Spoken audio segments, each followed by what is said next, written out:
세계 곳곳의 기후위기 소식 살펴보는 시간입니다. 손에 잡히는 기후, 노광준 PD 나왔습니다. 안녕하세요. 네, 안녕하세요. 오늘은 어느 대륙인가요? 오늘은 국제선을 안 타고요. 네. 한국에서 네. 기후여행을 떠나볼 텐데 우리 집 아파트 분리수거장으로 분리수거장이요. 기후여행을 떠나보겠습니다. 아직은 조금 며칠 남았는데 조금 다음 주 정도 되면 아마 이런 모습 많이 보일 거예요. 분리수거장 가봤는데 산처럼 포장 박스가 쌓여 있어요. 무슨 말씀인지 알겠어요. 예, 그 모습을 보고 저희는 직감하죠. 명절이로구나. 네. 예, 시대가 아무리 급변해도 고마운 분들에게 마음을 표하는 우리 따뜻한 전통은 계속 이어지고 있고 앞으로도 그럴 거라고 생각합니다. 네. 근데 이제 마음을 표현하는데 포장이 많죠. 한 겹 사고 또 한 겹 사고 많게는 5겹, 6겹. 그 많은 포장재들은 과연 명절이 끝난 뒤 어디로 갈지 한번 조사를 해봤습니다. 기후 프리즘을 통해서 보는 명절이네요. 예, 명절 끝 자원순환센터는 쓰레기와 전쟁 중. 이게 올해 지난 명절 설 연휴가 끝난 뒤에 네. 경기도 부천에 있는 자원순환센터를 취재한 쿠키뉴스 곽경근 대기자가 쓴 기사의 제목입니다. 경기도 부천에서요. 예, 부천의 자원순환센터를 가봤더니 사전 쓰레기들하고 사투를 벌이고 있더라. 명절 쓰레기와 함께. 그래서 하루 10시간 이상 진땀을 흘리고 있더라라는 내용입니다. 그럴만해요. 진짜 이 포장재가. 네, 기사가 현장 스케치 기사라서 그대로 한번 읽어볼게요. 네. 이곳 부천시 자원순환센터의 하루 처리량은 평균 80톤에 이른다. 와. 부천에서만. 매일 반입되는 재활용품들이 이번 설 명절처럼 휴일이 이어지면 한꺼번에 많은 양이 반입된다. 네. 기자가 방문한 26일 오전 100톤 이상의 재고가 쌓여서 하루 10시간가량의 선별 작업을 지속해도 물량은 계속 늘어나고 있었다. 명절 선물 포장이 워낙 많은 데다 분리하는 작업도 만만치 않아서 작업자들이 곤욕을 치르고 있다. 적치장 안과 밖은 그야말로 쓰레기가 산을 이루고 바다를 만드는 스산스해 풍경을 연출하고 있었다. 그 진짜 요즘은 다 택배로 또 선물들을 보내니까 예. 포장이 더 많겠네요. 네.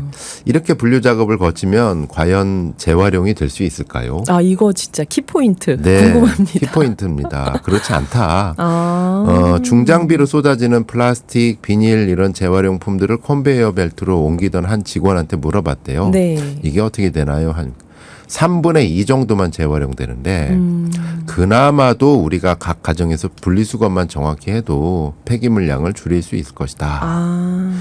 그러니까 이 부천 한 군데에서만 연평균 한 3만 톤 정도의 재활용품이 반입이 되는데 네. 이 가운데 3분의 2만 재활용으로 선별돼서 처리되고 나머지 3분의 1은 재활용되지 못하고 매립되거나 소각되거나 이런다 그럽니다. 만토는 우리가 제대로 안 씻고 오염된 상태에서 버려서 그런 건가요? 그래서 이거를 어떤 그 각 가정의 탓으로만 할 수가 없는 게 네네. 물론 오염돼서 반입된 거 뭐 그래서 페트병인데 뭐 안 씻고 뭐 네네. 이래가지고 해서 재활용 안 되거나 뭐 이런 경우도 있지만 처음부터 재활용될 수 없는 복합 재질이 많다는 것이거든요. 맞아요. 이거 분리배출할 때 이게 재활용인가 아닌가 헷갈리는 것들이 있어요. 네. 통계를 보더라도 그렇습니다. 이 환경부에 따르면 보통 네. 설 연휴 전후에 늘어나는 음식물 쓰레기 배출량이 23.4% 늘어난다고 그러고요. 또 추석 연휴 기간 배출량이 19.4% 늘어난다고 합니다. 네. 그리고 수도권 매립지 관리 공사가 명절 연휴 기간에 이 설문조사를 했는데 가장 많이 배출되는 쓰레기 종류가 뭡니까 했더니 과다 포장된 명절 선물 포장재가 40.4%로 1위. 선물 포장재. 예. 그다음에 음식물 쓰레기가 2위. 그다음에 재활용 쓰레기 일회용품 순이었다고 합니다. 네. 대표적으로 재활용되지 않는 선물 포장재 중에 예시를 들어보겠습니다. 발포 합성수지라고 하면은 좀 생소하시죠? 이거 그때 우리 에코싱어 지지님이 막 손 팔찌로 활용했던 맞습니다. 그 그러니까 배를 싸는. 이 명절 선물로 그 받기 좋은 것들 중에 하나가 과일 선물이잖아요. 네. 배도 맛있고요. 네.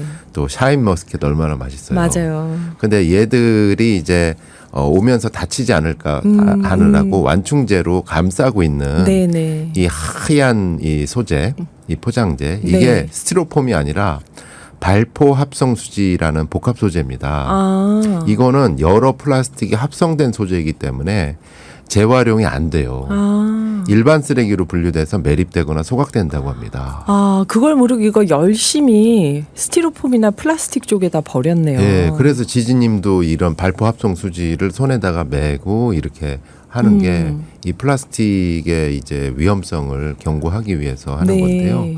이처럼 여러 가지 종류의 플라스틱을 섞어버린 복합 소재가 문제라고 합니다. 아. 이 특히 가장 일상적으로 많이 쓰는 복합 플라스틱 소재 하면 햇반 용기. 아, 이거 다 재활용되는 줄 알고 씻고 말려서 예, 버리는데요. 이게 그냥 사실 전자레인지에 돌리잖아요. 네네. 전자레인지에 돌려도 안 녹으니까. 안 녹은 신기했어요. 저는 네네. 이게 여러 가지의 플라스틱 소재를 합성했기 때문에 안 녹는다. 그 대신 재활용도 안 된다. 이 두 가지 이상의 원료가 섞인 복합 플라스틱을 영어로 OTHER, 아더라고 분류합니다. 이 즉석밥 용기를 만드는 플라스틱이 바로 아더의 대표적인 건데요. 이건 원천적으로 재활용이 불가능하다. 아, 그렇군요. 플라스틱 재활용은 동일 원료 제품을 따로 모아서 가공하는 것이 원칙이기 때문에 다른 원료가 섞이면 플라스틱 성능에 문제가 생길 수 있대요. 재활용을 할 수 없는 예, 거군요. 그래서 아더 플라스틱은 애초에 다양한 원료가 섞여 있고 그 비율과 그 섞인 재료도 각각 다르기 때문에 재활용이 원천적으로 어렵다. 어머나 세상에 그 햇반 용기들 다 어떡해요 그러면. 아 진짜. 그래서 이거는 사실 소비자의 영역은 아닌 것 같아요. 아니죠. 소비자가 이걸 일일이 따져보고 아더구나 이거 사지 말아야지 이렇게 할 수가 없잖아요. 맞아요.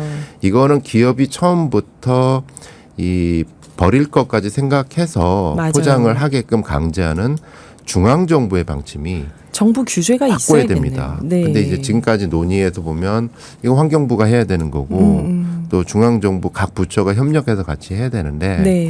자꾸 지자체나 이런 쪽으로 떠넘기는 거 아니냐. 그 기업에서는 뭐 할 수 있는 게 우리 자발적으로 했으니까 홍보합니다. 네. 이 정도지. 그 정도고. 사실 규제나 처음부터 규제 플러스 인센티브 네. 이런 게 있어야 되는데 이거는 몇 년째 계속 얘기가 되는데 안 되고 공회전하고 있는. 이건 굉장히 큰 문제네요. 저희가 할 수 있는 일을 한번 조사를 해봤습니다. 네. 그렇다면 선물을 받았을 때 기분 좋게 받고 나서 어떻게 분리배출을 하면 슬기로울까? 우선 택배 상자. 그렇습니다. 예, 아시아경제 송순용 기자님의 기사가 잘 정리돼 있는데요. 네. 택배 상자는 우선 잘 아시겠지만 운송장과 테이프를 제거한 뒤 버려야 됩니다. 맞아요. 예, 개인정보의 문제도 있기 네, 때문에요. 네. 그리고 납작하게 접어서 상자끼리 분류해서 분리배출하면 된다. 또 제품 고정을 위해 사용되는 플라스틱 틀이나 네. 완충 캡은 플라스틱류로 분류해 따로 버린다. 뭐 이물질이 묻어 있으면 깨끗이 씻어서 버린다. 뭐 요거는 잘 알고 계실 겁니다. 네. 노끈과 에어캡, 이 제품을 먹는데 사용한 노끈도 많이 나오잖아요. 네. 노끈은 종량제 봉투에. 아, 노끈은 안 되는구나. 네. 에어캡은 테이프가 붙어 있거나 이물질이 묻지 않았다면 재활용이 가능한데 이것저것 묻어 있으면 이것도 또 네. 굉장히 곤란한 물질이 되는 것이죠. 그다음에 아이스팩 잘 아시겠지만 보냉제 같은 경우에 딱 보셔서 이거 친환경이네 물로 이러면 이제 내용물을 그냥 버리셔도 되죠. 저 지금 왜 웃냐면 예. 예전에 노광준 PD님이 이 얘기 하셨어요. 저의 실험. 잘못 버려서 예. 큰일 난 거. 이거는 뭐 근데 이제 고흡수성 수지 네. 얘기가 다릅니다. 이거 버리시면 안 됩니다. 계속 부풀어 오릅니다. 그렇죠. 예. 그래서 이거는 고흡수성 수지는 재활용 자체도 어렵고 자연분해도 되지 않기 때문에 이건 아예 포장을 뜯지 않고 통째로 버려야 된다. 뭐 요 정도가 저희가 할 수 있는 일인데 근데 이게 참 어려운 게 그래서 이렇게 우리가 버리지만 재활용 그 아이스팩 재활용 안 되는 아이스팩은 결국 이게 어떻게 되나요? 그냥 썩지 않고 남는 건가요? 그래서 제가 어떻게 하면 추석 명절, 설 명절 선물을 제로 웨이스트로 할 수 있는 방법은 없을까 네, 네. 고민해서 찾아봤는데 딱히 안 나와요. 그렇죠. 사과를 어떻게 제로 웨이스트로 네, 보내겠어요? 딱히 안 나와요. 그래서 이제 3부에 출연하시는 저희 김은정 네. 소비자 기후행동 대표님에게도 추가 질문을 보내놓긴 했지만 네, 네. 이런 제안을 찾았습니다. 그 선물 포장의 제로 웨이스트에 대해서 고민 많이 하게 되실 텐데 네. 공통된 제안 한 가지가 있는데 방송을 통해서 소개하고 싶은 거는 꼭 물건을 선물해야 될까?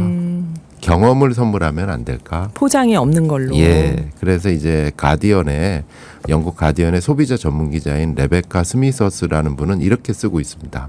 꼭 상품화된 물건을 선물해야 될까? 대신 경험을 구매할 수 있지 않을까? 네. 선물 상품권이나 영화 티켓, 박물관 회원권 등을 선물해 보면 어떨까? 동물을 후원하거나 열대우림 보호에 기부하는 건 어떨까? 직접 만든 음식 선물은 어떨까? 네. 뭐 이렇게 제안을 하고 계시고요. 미국의 작가 레니 조는 이렇게 또 제안을 하고 있습니다. 온라인 쇼핑몰보다 지역 상점에 가서 직접 살 수 있는 선물을 골라보자. 네. 포장이나 배송 과정에 탄소가 배출될 수 있는 만큼 대신 우리 동네 가게에 가서 우리 지역 상인들을 기분 좋게 도와주면 어떨까.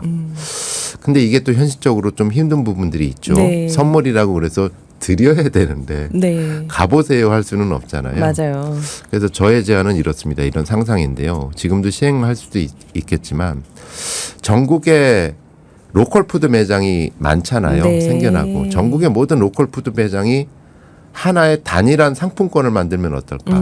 로컬 푸드 상품권. 아, 괜찮네요, 진짜. 이런 또는 거. 전국의 모든 제로 웨이스트 샵이 제로 제로 웨이스트 웨이스트 샵 상품권을 상품권. 만들면 네, 어떨까? 네. 이걸 그래서 뭐 톡으로 드릴 수도 있고 네. 종이로 드릴 수도 있는데 이걸 받으면 내가 받은 곳이 어디든 뭐 명절 연휴든 연휴가 끝난 곳이건 네. 가서 한번 내가 사볼 수 있게 이렇게 하면 로컬 푸드도 맛보고 제로 웨이스트도 한번 경험해 보면 우리 지역에 어디 있는지도 확인해보고. 가면 네. 또 사람이 더 사게 되잖아요. 그렇죠. 예. 이거 온누리 상품권처럼 이런 거 나왔으면 좋겠네요, 네. 진짜. 네.